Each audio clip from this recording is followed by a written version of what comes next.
Ate, kunin ko na yung mga anong kamote, toge, tsaka turon. O, pamerienda natin dyan. Thank you. Oo. At gusto kayo, thank you. Kunin nyo na yan lahat, yung turon, tsaka yan. Oo, saan yan, saan yan. Soldier boy, tell. Hey yo, what is up? It's your boy, Solar Boy. So yun for today's video. Samahan nyo naman ako sa isang matinding tatuan natin gagawin. At syempre, late na tayo nakapag-prepare at okay lang naman dahil na-schedule ko yung client ko for today ng 4 PM kasi alam ko malate kami kasi may bisita kami kagabi na baby nag-alaga si Sanang kanyang pamangkin na baby kaya medyo puyat kami pero all good na yun. Kaya naman bababa na tayo para sa ating preparation ngayong araw. Alright, let's go! Pero bago yun syempre, pitik muna tayo 2, 3, 4. Ano yun? 4. Ito nga pala natin pang daily. Ang alis natin is Versace. Yan. Then meron tayo sa kotse pang responde natin yung CK. Pagka alam mo na yun, parang nawala na. Responde natin yun. Sana pagka siyempre makahalubilo tayo sa ibang tao. Maraming tao. Wala siyempre. Misa kailangan di rin tayo may araw yun. No? Pero madalas tayo may araw lang malakas pagka nalabas na tayo. Diba? Wala tayo yung kasama ngayon. Wala airmats ko. Wala, hindi pa dumarating airmats ko kasi umalis sila. Nagpa-radiotherapy siya. Alam ko nasa 28, 27 session niya na ngayon. Alam ko kung kailangan niya completein yung 35 session. Good luck sa airmats ko. Napaka-lakas niya. Tsaka, yun, kita mo kung gano'ng kalakas si Solar Boy. Doon siya nagmana sa airmats niya. Kung gano'ng kalakas sa airmats ko. Nilalabanan niya yung cancer niya. Yun lang. Lahat naman tayo may inner battle sa buhay. Kailangan malabanan mo lang yan. Pagpapatuloy lang. Habang may buhay, may pag-asa. Sabi nga nila. Alright, let's go. And ayun na nga, ito na ang ating Solar Boy Tattoo Studio Solar X Flip dito sa May Tomas Morato. Ayan ang ating editor, si Jedi. Hello sir, you're here. You're early. Nice walk sir. So yun, andito na pala sir. Andiyan na rin ang ating squad si Gatdula, the mananap. Naunahan tayo ng client natin Hindi tayo late, maaga lang si client natin. Gawin na natin ng mas maaga para aga rin tayo matapos. Check out natin yung anong ipapagawa ni sir. Uy, all set na ang ating table. Let's go. Tingin muna tayo ng merienda natin bago tayo tuluyan magtrabaho. Para tuloy-tuloy na tayo sa ating tatuan. Dito meron tayo binibilang merienda dito kay ate. Ayun. Tignan natin kung meron silang rito. Ayun, banana Q, kamote Q kay ate. Te, meron ka pang dyan? Ayan, kamote Q. Dalawa. 3 na pala te. Para sa merienda muna tayo bago tayo magtatual. Ate, kunin ko na yung mga anong kamote. Ano ba to? Toge. Tsaka turon. O, pamerienda natin dyan. Oh. Ito kasing pondo na yan. Ano yan, galing kay Boss Toyo yung pinamimigay ko ngayon. At gusto kayo, thank you. Ayan, Boss Toyo, nakita mo, pinamerienda ko yung pinamigay mo rito kila sa mga solid kami. Araw din natin dito sa construction. Kunin niyo na yan lahat, yung turon, tsaka yan. Oo, saan yan, saan yan. Sige, tara. Ay, abusin nyo na yan. Ano yan? Courtesy of Boss Toyo yan Salamat po, Ayan. Boss Toyo. Salamat sa merienda. Alright, yung build donate ni Boss Toyo nung nagbenta tayo ng bike tsaka yung kay Boss kay taga Canada, nakalimutan ko pa rin mga donation. So ayun, mamaya compute natin kung magkano lahat yan tapos iawas natin yung sa lahat ng pondo natin. Alright.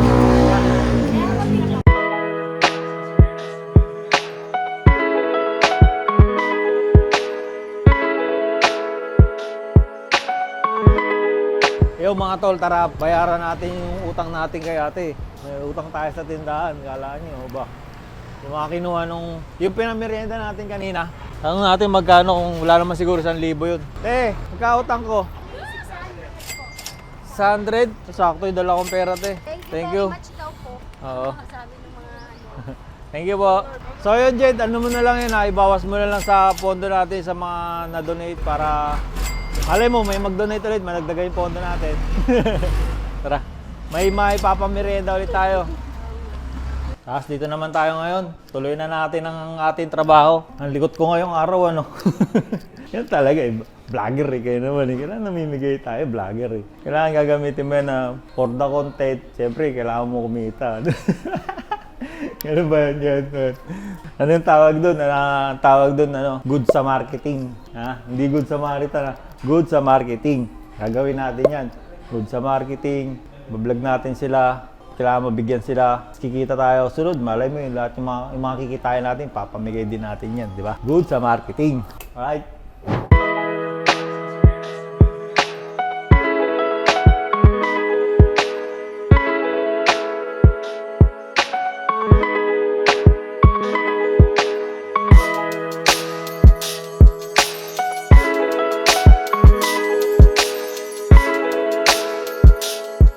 Okay, another lion and cub. Pang ilang araw na ba yan? Pansin mo na ba? Oo. Sa akin, nakagawa ko ng 4. MK, si Libra, ikaw, Libro, 2. nakaraan, dalawa eh. No? Oh, 2 sa kanya. Tapos Pangatlo sa'yo, ko na to. pangatlo. Tapos ano pa, yung isang araw, lion and cub. 3 cub, tsaka isang lion. Sa akin din. Oh, Family Appliance na tayo, King of the Jungle. Paano na tayo? Pasapari na. Sa pari na eh. Memorize na mo na eh, kahit hindi walang reference na. Memorize mo na eh. Kahit no, ilang beses mo na Kahit, ginawa. kahit Straight. anong hawi na ng buhok Oo. nila yun. Saan ba gusto mong flow? Dito yung hangin. Hindi na source of light yung ano yun eh. Hindi. Saan ba source of light dito? Hindi na source of light. Ano, saan ang hangin dito? Para malaman natin yung flow ng buhok. Lion and cub guys, pang ilang araw na tong straight na ganito ginagawa. Pero Tiger naman, oh. Tiger naman oh, tiger kundi Sino isda, tiger naman? isda, wala pang nagpapagawa ng isda eh. Karpa. Let's go. Sir. First tusok.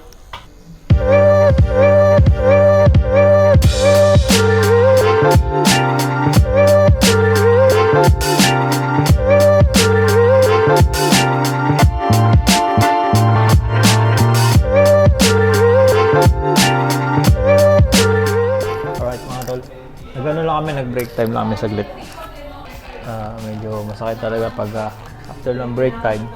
Babalikan na ulit. Kulay na tayo. Sir, from what country are you from? I'm from India. From India. Yeah, Are you getting this lion and yeah. do you speak Tagalog? Sir? I cannot speak Tagalog. Is it for your son? Do you Yeah. have the son? Yeah. Because it has also a cub here.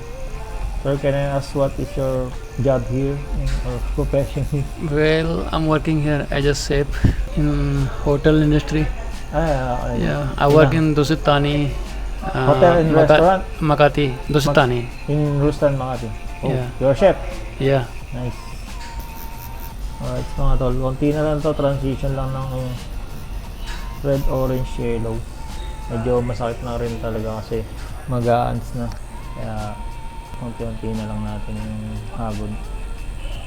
Para naman hindi madala ang ating client. Gamit pala natin ink dito is Mommy.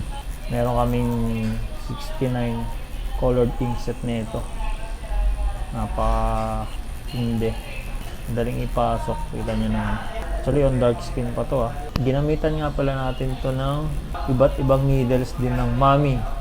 Itong gamit natin ngayon. Pang packing is 25 round magnum. And gumamit din tayo ng 7RL. Yan ang detail natin sa maliliit mata. Pati dito, kinuha lang natin ng 7RL yan. Tsaka 9RM ng Mommy. Puro round magnum ginamit natin. Alright, abangan nyo na lang yung final outcome ng ating lion na naman at cubs. Running tayo ng 6 volts lang. Sarap ipasok ng Mommy. Mommy inks colored. Check out nyo lang. Kompleto sila. One-stop shop na pag mag-avail kayo ng mga tattoo supplies sa kanila. So yun, yung transition natin ng kulay from red, siyempre ay mag-orange tayo, patong mo pa rin yung orange sa dulo ng red. And itong yellow, para transition sa from orange naman, pa yellow, yung yellow sa orange. Ayan. para smooth yung transition. Actually, ako medyo wash ako mag colored eh. Para madali siya ihagod para sa akin. Dito kasi sa hugasan, eto. Hugasan. Pagka ganun mo yan, medyo basa pa yan. Pagka dip mo naman sa may caps ng kulay, malabnaw na siyang konti. Pero syempre, kailangan i-packing pa rin yung medyo process niya. Pang border sa background. Importante rin ito para at least kahit hindi pa siya wrap around, malinis tsaka maayos yung gilid niya. Ito na ginamit ko, wingsig lang tayo. Yellow, tapos dinidip ko sa wash na black. So, yung ano niya, parang galing pa rin dito. Yung pinaka family ng color niya. Yeah. Alright, highlights na lang tayo. White. You're good, sir? Last highlight, we put the white ink. Just a little more. Palit pala tayo needle. Kasi magpuputi na tayo. Importante yun para hindi manchado yung puti natin. Ito kasi minsan parang madilaw yung ink eh. Ay yung white natin. Paggaling. 7RL pa rin ng Mami. Wala nang iba. Let's go.